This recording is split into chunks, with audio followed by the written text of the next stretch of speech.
Dark Dreams present The Neighbour. Written and narrated by Dipayan Chatterjee.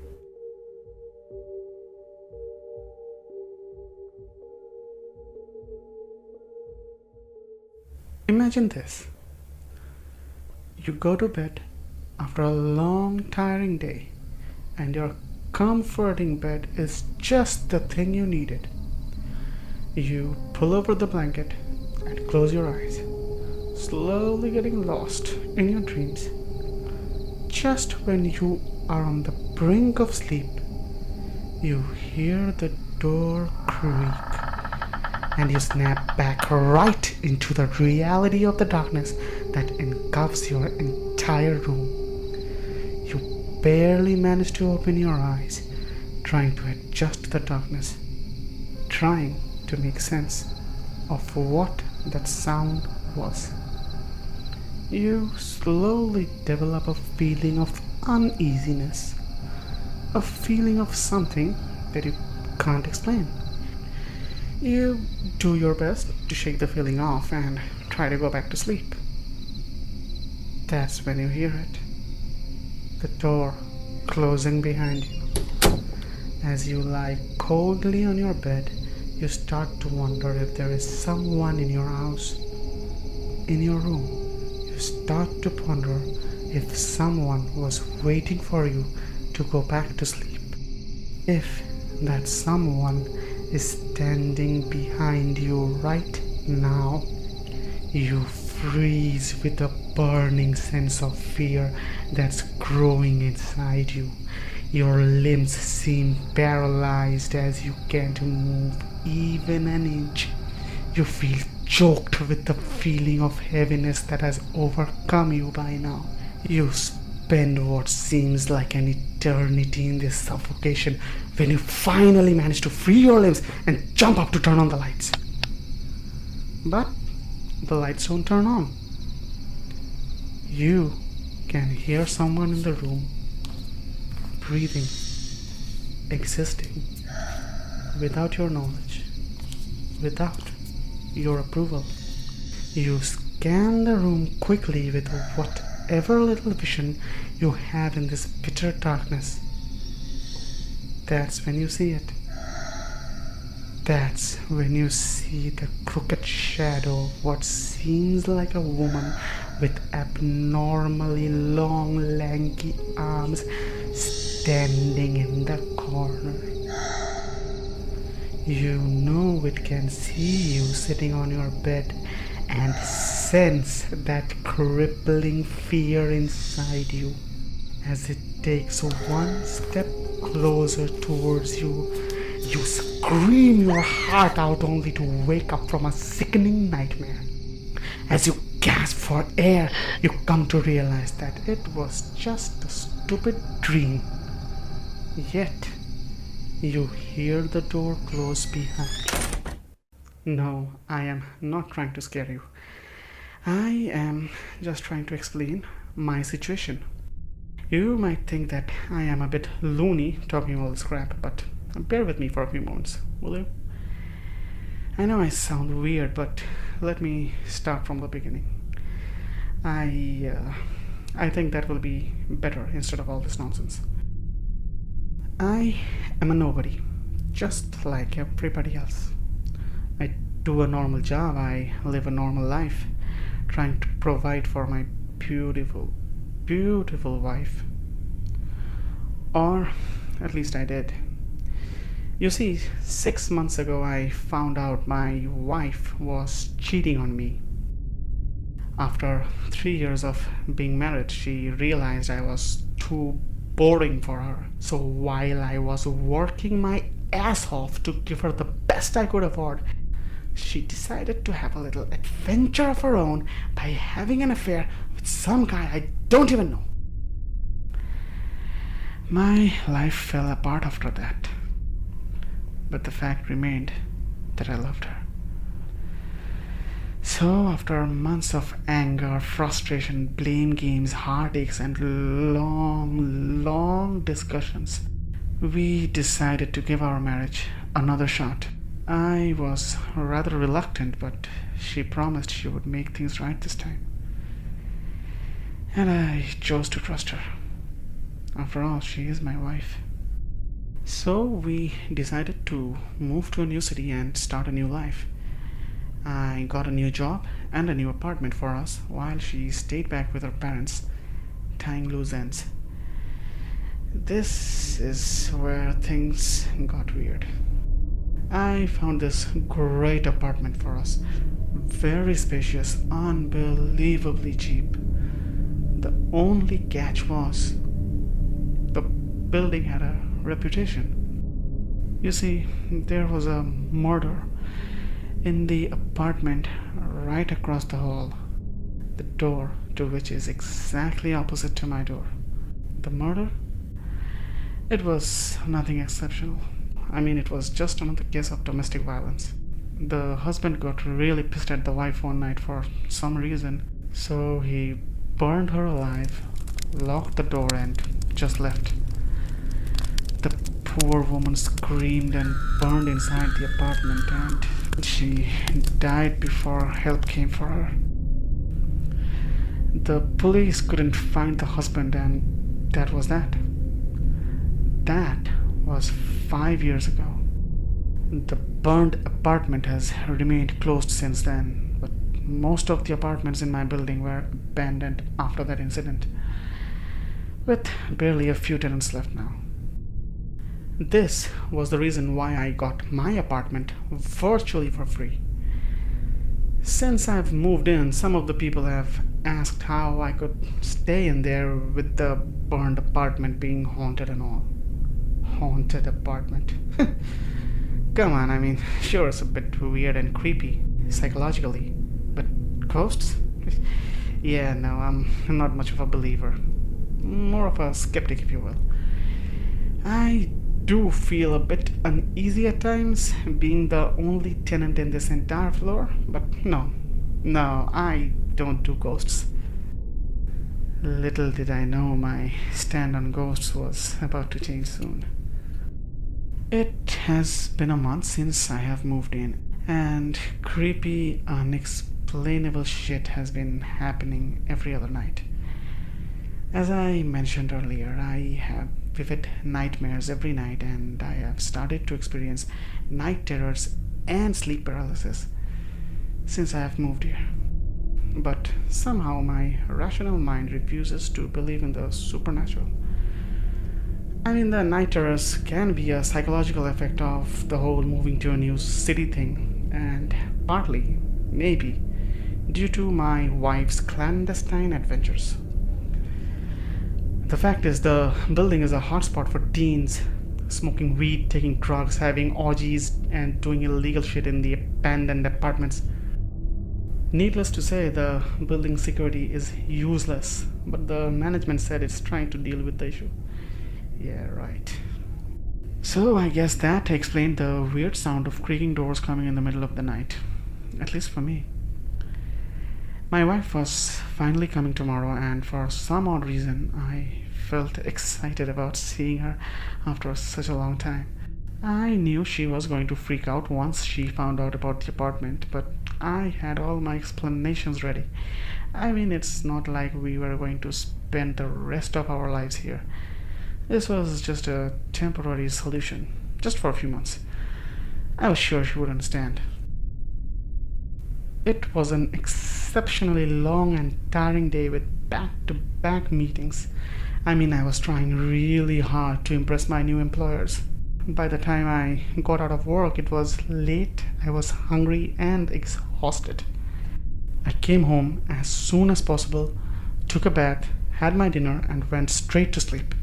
The only thing that dominated my mind was the fact that my wife would be here by morning. I really hoped things would turn out better this time.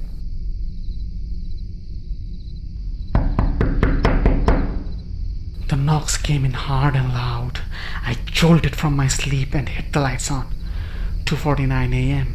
The digital clock on my table blinked. Who the fuck was knocking at my door at this ungodly hour? I mean, I spoke to my wife before dinner and there is no way it could be her. I doubted that it could be those teens and junkies, but this has never happened before.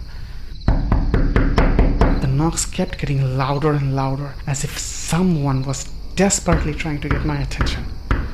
And then, all of a sudden, it stopped. Just like that. I sat still on my bed trying to figure out what the hell just happened. I guess out of sheer instinct, I walked up to my door step by step. Being an old building, the door didn't really have a peephole, so I softly pressed my ears against the door, trying to hear if someone was outside. I felt like my heart just jumped out of my chest as it started hammering heavy and fast. This person was now pounding on the door with his full might. The door started shaking rapidly as the person kept thrashing as if he was trying to break it. Probably out of fear or maybe anger, I screamed out loud, "Stop it!" And it stopped. Filled with rage, I instantly opened the door ready to face whoever it was outside. I wasn't going to take shit from fucking drug addicts. But there was no one outside. The only thing I saw was the door to the apartment right across the hall being shut softly. I stood motionless in the dimly lit empty corridor, staring at the closed door of the burned apartment. An eerie silence prevailed all around. As the light flickered above my head, my blank mind tried to make sense of what I was doing, staring at the door of an abandoned apartment at nearly 3 a.m. It must have been those fucking kids. They're just messing with me, or even probably planning to rob me.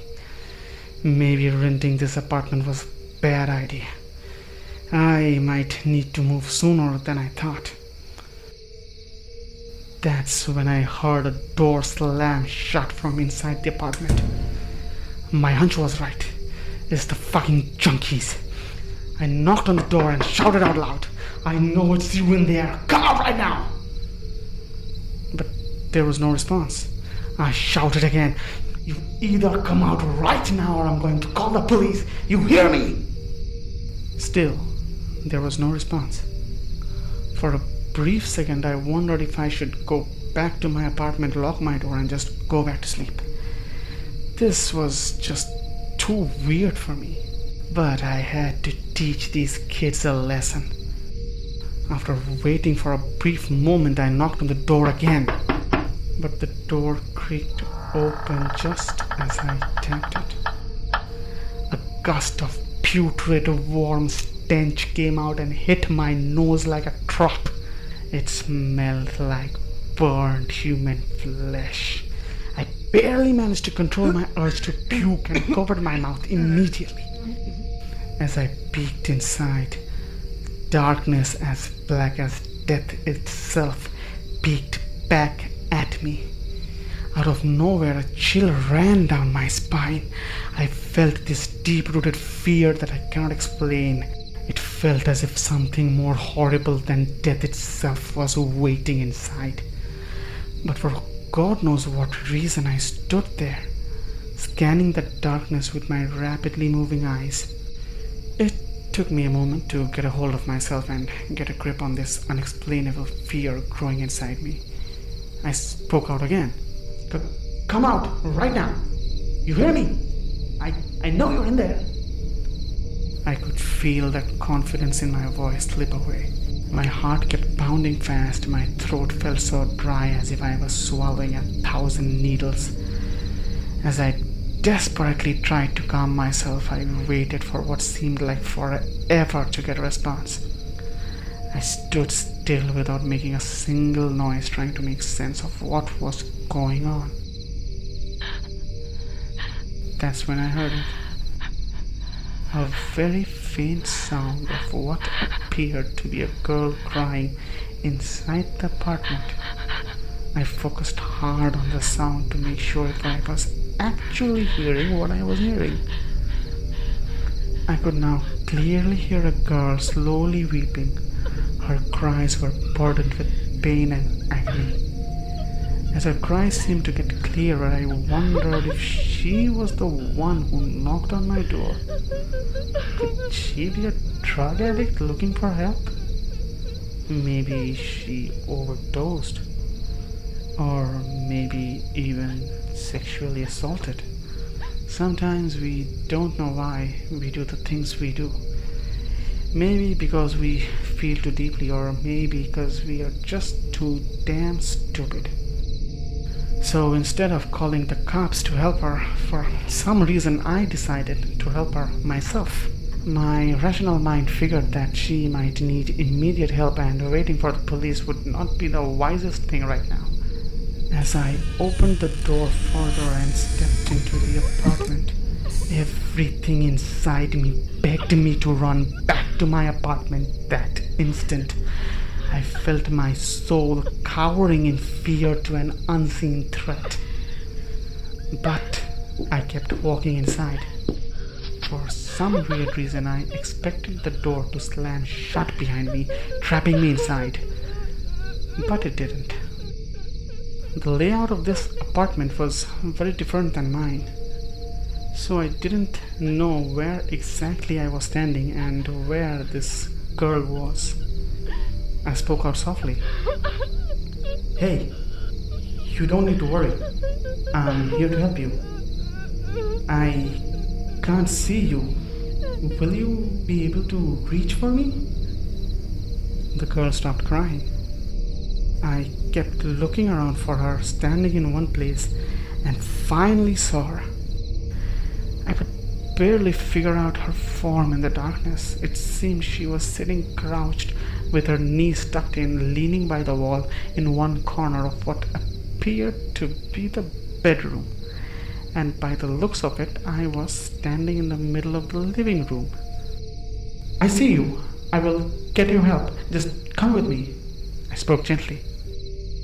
"Please," she whispered. "please don't leave." I could hear her whispers clearly in the still silence of the burned apartment. I slowly approached her, careful enough not to scare her or freak her out. For whatever reason, I felt genuine sympathy for this girl. My eyes had adjusted to the darkness by then, providing me a somewhat clearer vision of my surroundings. As I entered the bedroom, I felt something was out of place. Something was not right. The girl, she was sitting in an odd posture, not possible for any human.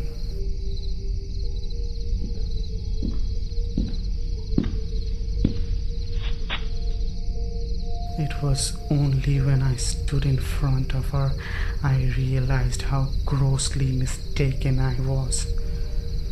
This was not a human being. It was just a half-burnt beanbag leaning against the wall in a way that will make you think someone was sitting there. I guess the darkness and my mind were just playing tricks on me.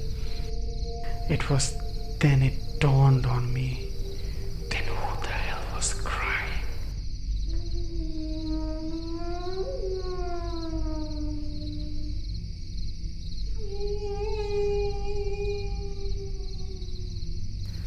I felt an unbearable, sharp shooting pain inside my chest. It was the feeling of a fear that I had not known before. It took me a moment to realize the source of that fear. Someone was breathing down my neck.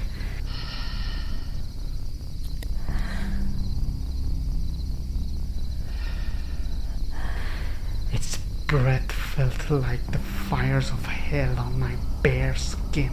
I could feel my skin burn slowly as the room filled with a strong smell of smoke. I stood there paralyzed, unable to move, wondering if this was another nightmare. But my burning neck screamed at me that this was very real.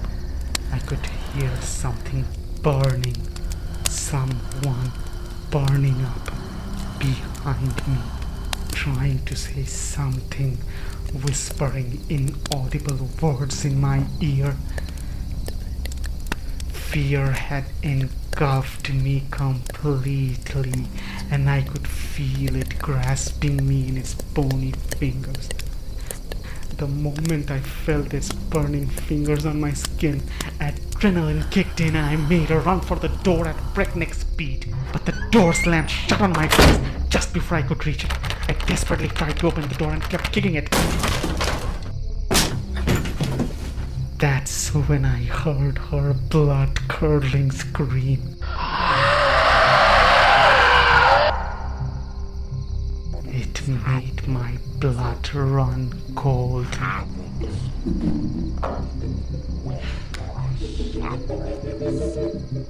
Instinctively, I turned around only to find her standing near the bedroom with her lanky arms spread wide, screaming her heart out with thick clogged blood dripping from her burned mouth.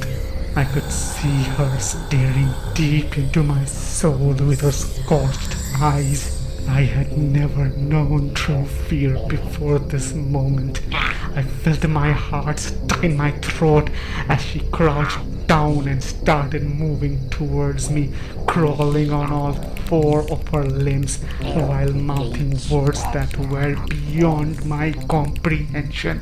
Without wasting another second, I turned back and kept kicking the door with all the strength in my body, but the door didn't even budge an inch. As the room had completely filled with smoke by then, I ran out of breath and felt choked to my core. In a final desperate attempt to get out alive, I struck the door hard with my shoulder, only to get it dislocated. Don't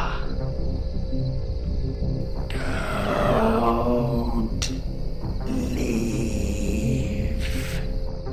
I stood still facing the door, realizing that she was now standing right behind me. The only two things I felt were regret and fear. I regretted coming inside this apartment, and I feared that something worse than death was going to happen to me. Don't leave. Sometimes we don't know why we do the things we do, but this time I did. Regretfully, I turned towards her. Don't leave.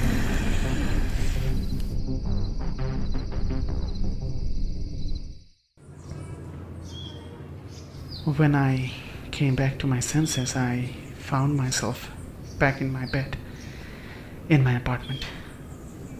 For a moment, I wondered if it was all just another nightmare, but the pain in my dislocated shoulder hinted otherwise. I felt like my head was about to explode as it kept throbbing hard.